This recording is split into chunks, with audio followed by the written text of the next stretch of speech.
referral, bonus. So, bawat mga imbita nyo na direkta, yung kayo mismo mag-imbita, bawat tao, meron kayo dito 300 pesos. Let's say, kinuha niyo yung bayad ng 1688, bawas nyo na yung 300. No? Dito naman, meron kayo 500. Nagbayad sa inyo ng 4,888, kunin nyo na yung 500. No? Tapos dito, 1,000. So yung 8,888 ay babayad nyo, 7,888 na lang. So outright yan. Hindi kagaya ng iba, kailangan i-surrender nyo lang bago susoli sa inyo. Dito, kunin nyo na agad, bursag nyo na agad. Saka i-remove yung diferensya. Tapos meron pa itong ulit na sinasabing binary pairing bonus. Sabi nga ni Kat, yung manager dito, mahilig daw magbigay ng bonus ng kumpanya. Kaya sana, direct referral bonus na, meron pa, binary pairing bonus pa. Pag binary, ibig sabihin dalawahan. Ngayon, pag pairing, ibig sabihin dalawahan din. Pares. So, bawat pares dito, meron ka 200. No? Dito, bawat pares, meron ka 800.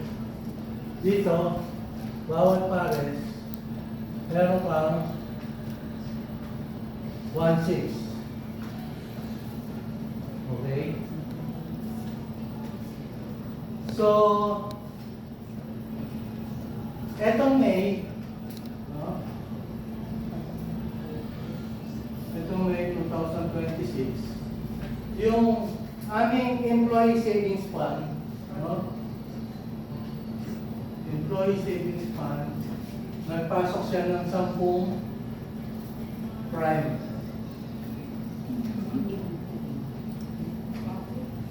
So, doon sa 10 prime,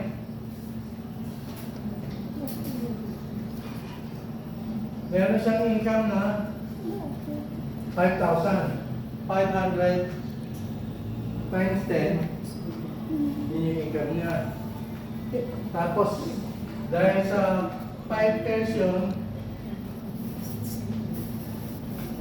5 times 800, so, ang total income ng ESF ng kumpanya namin, 9,000 itong May. No? So, ang total employees ng kumpanya namin, mga 200. No? So, yung 10 times 10, sa pool na yun. Let's say, pagdating ng June,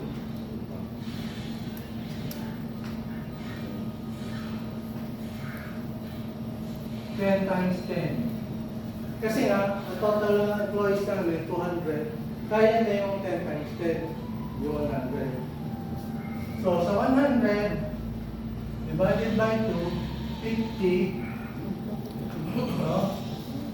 50 times 800, kanya? 50 times 800. Calculator. Kahit yung po. 40,000. Ikaw lang nakasal. 40K. No? So, ito yung kikitain ng employee savings fund namin. No? Ngayon,